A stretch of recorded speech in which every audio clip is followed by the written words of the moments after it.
All right.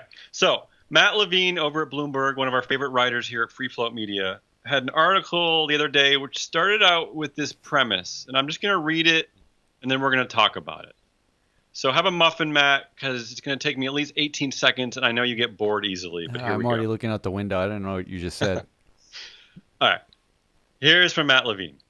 What I should do is launch the Money Stuff S&P ESG fund, a mutual fund whose stated mission would be to invest in the 500 companies in the S&P 500 index with the best environmental, social, and governance ratings judged by my own rating system. So why would investors want this? Well, as far as I can tell, investors want two things: to be told that they're investing in environmentally, socially, and governance conscious companies, and to own the S&P 500. So what the hell is Matt talking about, Matt? All right. So this is a really simple concept Yeah. that's incredibly complicated. Okay. Right. And again, this is why we're just going to talk about it, frequently, because we want people to understand this stuff. So look, ESG is effectively, I mean, you can shorthand it the way Levine, the kind that Levine is talking about, which Levine is a genius. You're going to read his stuff. You should sign up to his mailing list because it's great. He's talking about, the shorthand is, what happens if climate change floods your facilities and your company loses all its factories or whatever? Can you model that? There is a version of ESG that's very, very much focused on that. Okay. But people are buying ESG for all sorts of reasons, because they don't like tobacco. They don't like, they like solar panels. They buy it for every kind of like environmentally related or social justice-y related or anything that kind of lumps together. So part of the big problem that he's talking about is funds know they can sell a product if they put ESG in the name. Okay, you're right. It's like going to the supermarket and seeing the word natural on every chicken Exactly. package, even though there's actually no USDA definition of the word natural when it comes to food products. Exactly. And like Right. you can slap an organic thing on it, you can call something, and people will buy it just because it's got that title. ESG is that in asset management right now.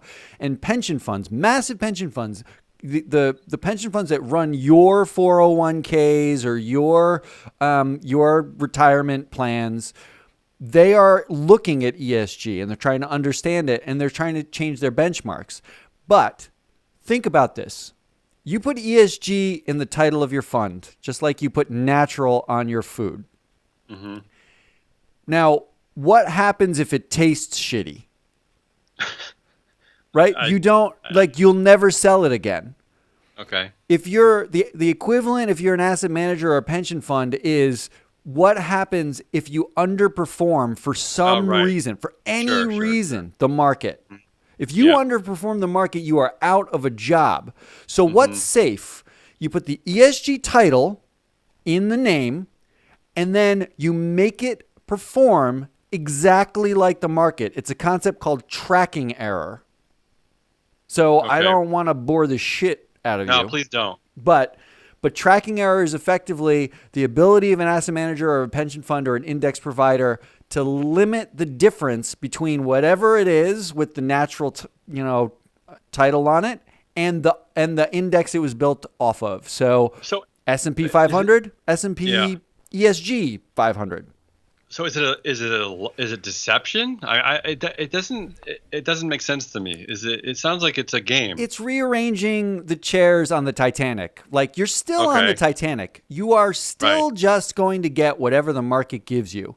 But you get to say that this chair arrangement is more efficient, more So carbon it's efficient, or more so it's better again it for the environment. it always sounds like two things. It sounds like a marketing exercise, and it sounds like potentially something that will eventually dilute the potential power of anything ESG because it But here's the right. problem. It is, those things are true, but it's also true that no one will buy it if it's not that. Okay. All right. Because if you it's career. I mean, like, the people think of like asset management and investing as like some mathematical equation that you plug in and everyone's Mhm. efficient and everyone, but there's real career people like could lose their job if their portfolio doesn't do as well as the market does. And if that's your incentive, your individual incentive. Yeah. Well, that's sad to me. You're making me sad. But that's true. And actually, shout out to Bill Burkhart from TIIP. They do some interesting work. I was at a Fed. I was at a meeting at the Fed in San Francisco with their group and a bunch of other asset managers and pension funds, like everybody you've heard of them, right? And the big thing that came up, I was the one person from an index provider in the room. This is at when we worked for the mothership. The big thing that came up was this problem, tracking error. Okay. It was, what is ESG if we keep buying shit that is just the market rearranged to give us the market? Yeah. No one has solved this until someone is willing to step out and say, we're going to do it totally differently. We want to buy the future market, the one that's underwater. We want to know who's going to survive it. Right. And we want to buy that now.